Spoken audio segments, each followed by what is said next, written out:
Valla şu anda yani tabii görme engellerin daha pandemiden önce de yani sorunları çoktu. Şu anda da yani var. Özellikle mesela istihdam olsun, eğitim konusu olsun, ne bileyim ulaşım sorunu falan yani çok yaşıyoruz. Eğitimde olarak mesela şu anda görme engelli okulumuz yok.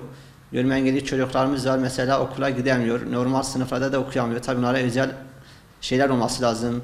Malzeme olması lazım. Birey alfabe yazısı bu şeyler. Okul olmadığı için okula gidemiyorlar. Şu anda sabit bir sınıf var açmışlar. Bir okulda bu Mustafa Cengizli Öğretim Okulu var. Ama sabit şey yapmadığı için, hizmet veremediği için okula gidemiyor öğrenciler. Sıkıntılar yaşıyor, aileler bizle görüşüyor. Sınıf istiyorlar. Milli eğitime başlıyorduk bir sene önce. O zaman fazla talep bulunmadığından dolayı okul açamayacaklarını söylediler, dile getirdiler. Biz de bekledik yani. Şu anda aynı sorunları yaşıyoruz şu anda.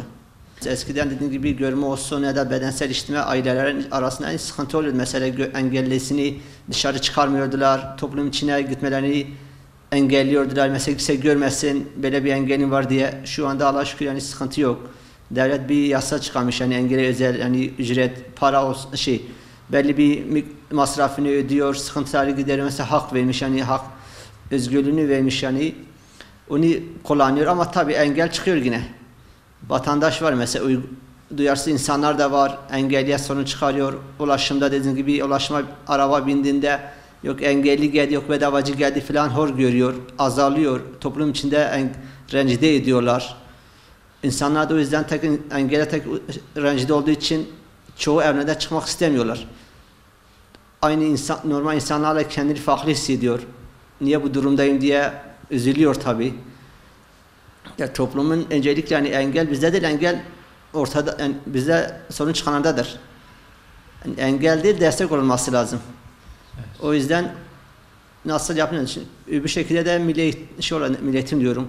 İstihdam konusunda da bu engelli atamaları oluyor.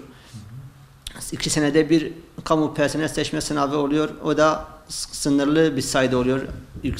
Az olduğu için tabii 81 ile göre bazen 3000-4000 tane atam olmasından dolayı fazla bir şey olmuyor. Her biriyle belki bir iki tane ya düşüyor ya düşmüyor. Onun için onun da yani çoğalmasını istiyoruz.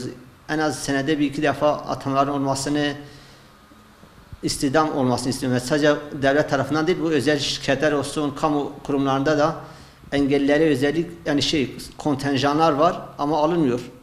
Almak isteyen de engellidir, iş yapamaz.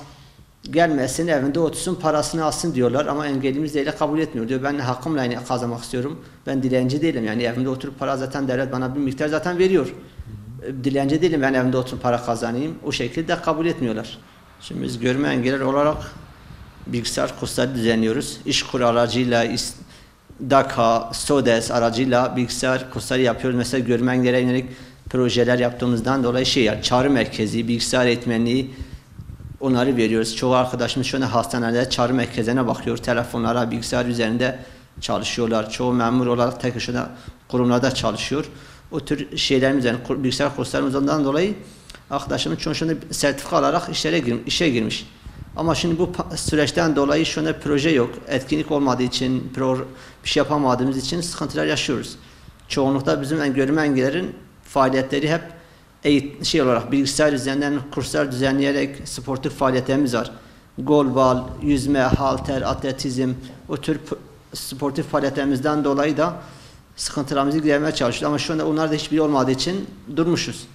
O yüzden faaliyet olmadığı için biz de bir şey yapamıyoruz.